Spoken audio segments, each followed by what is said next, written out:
Estudo do Evangelho de Jesus, livro de Atos dos Apóstolos, capítulo 23 de Atos. E pondo Paulo os olhos no conselho, disse: Varões e irmãos, até o dia de hoje tenho andado diante de Deus com toda a boa consciência. Mas o sumo sacerdote Ananias mandou aos que estavam junto dele que o ferisse na boca. Aí, Paulo, fazendo a sua defesa, o outro manda que lhe bata a boca. Mas Paulo dá a seguinte resposta: Então Paulo lhe disse: Deus te ferirá a parede branqueada. Tu estás aqui assentado para julgar-me conforme a lei e, contra a lei, me mandas ferir? E os que ali estavam disseram: Injurias o sumo sacerdote de Deus? A troca de farpas, né? O Paulo começa a fazer sua defesa, ele manda bater. E Paulo diz que Deus o ferirá. Eles ficam assustados, mas os outros assistentes falam: Injurias o sacerdote de Deus? Como se o sacerdote estivesse num patamar superior. Mas estando no patamar superior, por que ele tentava burlar a lei para espancar Paulo antes do julgamento?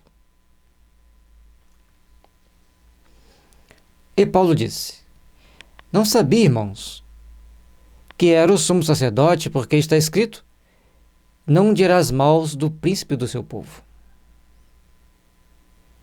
Sendo um sacerdote, ele não poderia falar mal de um príncipe do povo, e Paulo era uma autoridade. Que eles tentavam vilipendiar, desprezar de todo jeito, mas ele tinha o título. Então ele fazia parte do grupo dos príncipes dos sacerdotes da igreja.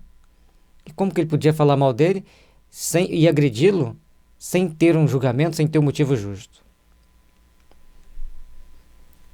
As sutilezas do raciocínio deles é que é muito interessante a gente observar. E Paulo, sabendo que uma parte era saduceu e outra de fariseus, clamou no conselho: Varões e irmãos, eu sou fariseu, filho de fariseu. No tocante à esperança e ressurreição dos mortos, sou julgado.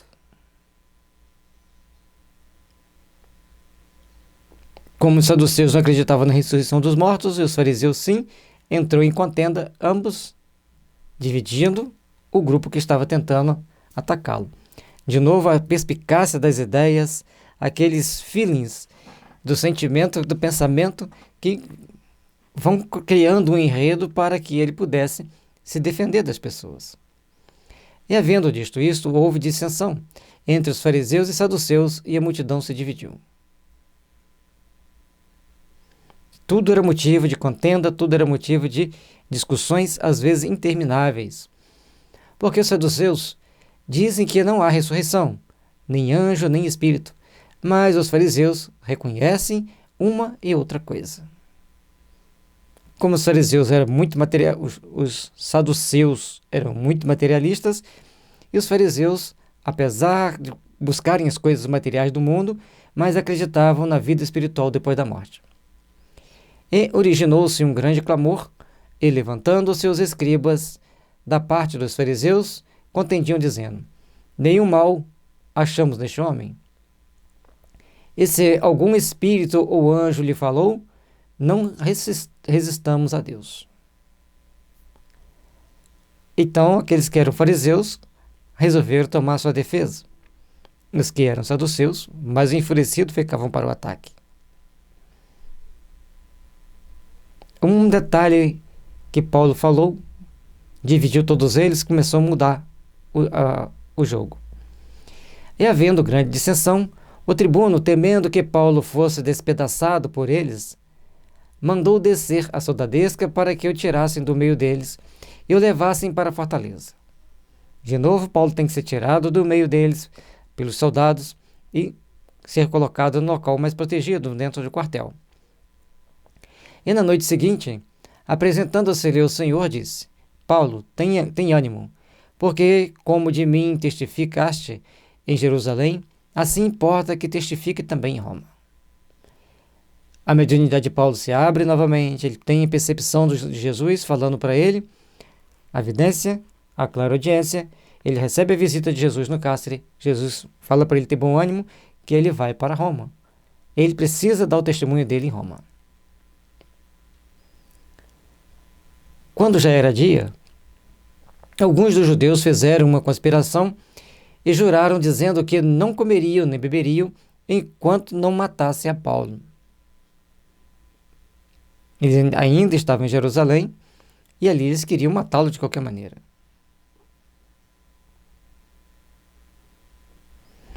E eram mais de 40 os que fizeram esta conjuração. Estes foram ter com os príncipes dos sacerdotes e anciãos e disseram: conjuramos, sob pena de maldição, a nada provarmos até que matemos a Paulo. Isso que é obsessão. Tanto obsessão por parte dos espíritos, quanto obsessão das pessoas que têm uma ideia fixa em um objetivo final. E dentro dessa obsessão pelo objetivo final, falaram demais. Agora, pois, vós, com o conselho, rogai ao tribuno que vô-lo traga amanhã, como querendo saber mais alguma coisa de seus negócios, e, antes que chegue, estaremos prontos para o matar. E o filho da irmã de Paulo, tendo ouvido acerca dessa cilada, foi e entrou na fortaleza e o anunciou a Paulo. Como Paulo era romano, ele mesmo estando preso, seus parentes podiam visitá-lo. Então, o sobrinho dele vai lá e avisa para Paulo. Dá a notícia. E Paulo, chamando a si um dos centuriões, diz: leve este jovem ao tribuno, porque tem alguma coisa que lhe comunicar. Tomando ele, pois, o levou ao tribuno e disse: o preso Paulo, chamando-me a si, me rogou que te trouxesse este jovem, que tem alguma coisa a dizer-te. Então, o centurião foi obediente. E, aliás, como Paulo era romano, ele estava preso, porque se ele fosse solto, os judeus matariam ele. Então, ele estava guardado em segurança. Portanto, quando ele chama o centurião obedece-lhe aquele pedido, atende-lhe aquele pedido, obedece, não atende, né? O pedido, vai até o tribuno com o jovem.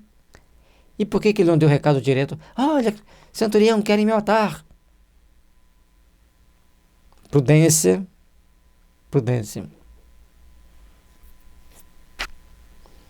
E o tribuno, tomando-o pela mão e, pondo-se à parte, perguntou-lhe em particular: que tens que me contar? Já dá aquela desarmada, dá uma sensação de segurança. Vem até aqui, vamos conversar em particular. E disse ele. E todas as ações têm um cunho psicológico muito forte. Porque se o jovem, se o tribuno chega com grosseria, o jovem ia se intimidar e não falar. Mas ele pegou com a mão, chamou ele à parte e pede para que ele fale então, em particular. E disse ele: os judeus se concertaram a rogar-te que amanhã leves Paulo ao conselho, como tendo de inquirir dele mais alguma coisa ao certo. Mas tu não o creias, porque mais de 40 homens dentre eles lhe andam armando ciladas, os quais se obrigaram, sob pena de maldição, a não comerem nem beberem até que eu tenho morto. E já estão apercebidos, esperando de ti promessa. Então eles queriam armar uma cilada para Paulo, que ele fosse lá no conselho deles, fora da fortaleza, e no meio do caminho, eles iam armar a cilada para matar Paulo.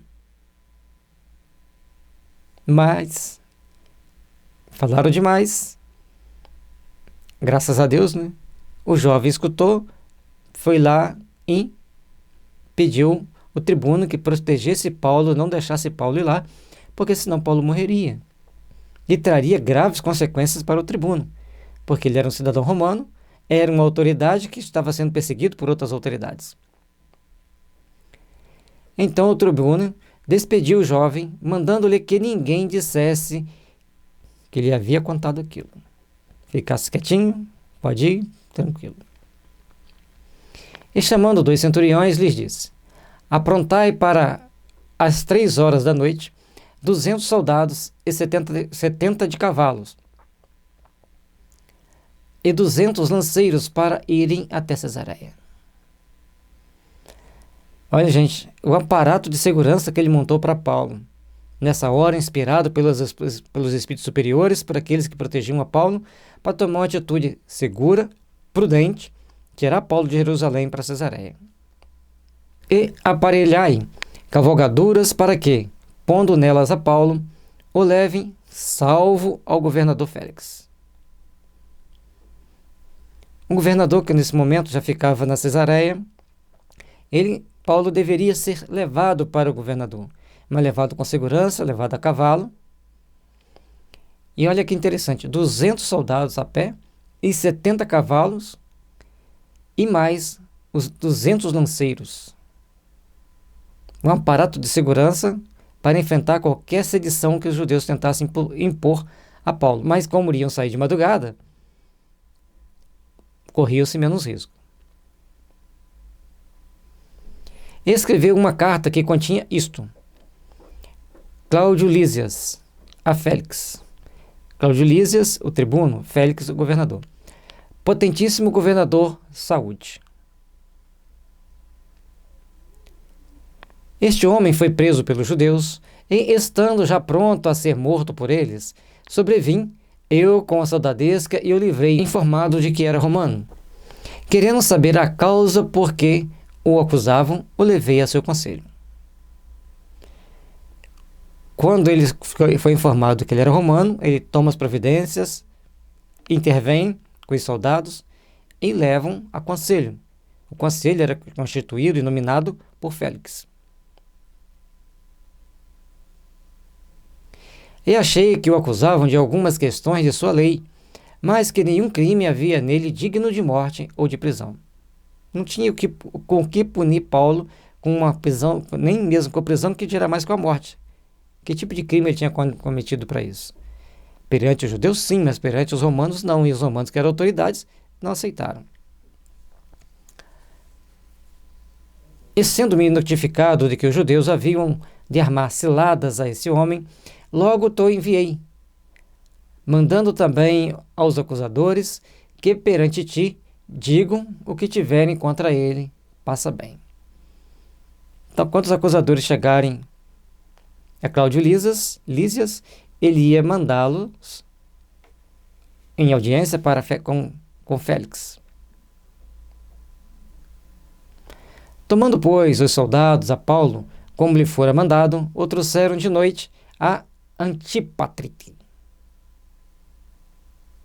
Nome difícil, né? Antipátride. Saiu de Jerusalém até um posto mais adiantado. No dia seguinte, deixando aos de cavalo irem com ele, tornaram a fortaleza. Então, todos aqueles outros soldados que não estavam montados, que ali 200 mais 300, 500, voltam para a fortaleza, e aqueles que estavam a cavalo caminhavam com Paulo, porque já tinha dado uma boa distância para saírem da região de Jerusalém.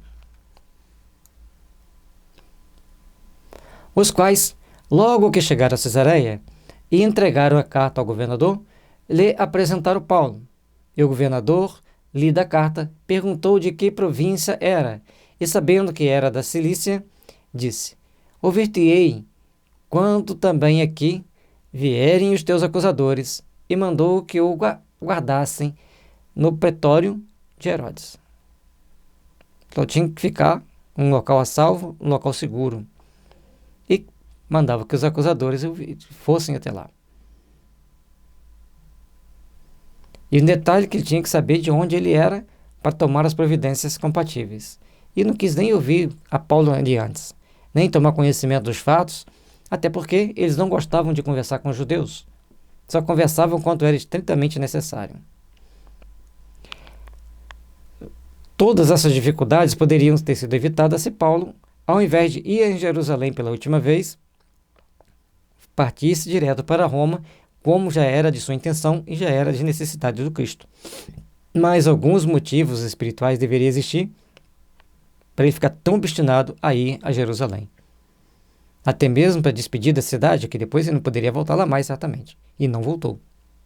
Que Jesus nos abençoe e nos ilumine. Paz e luz a todos nós.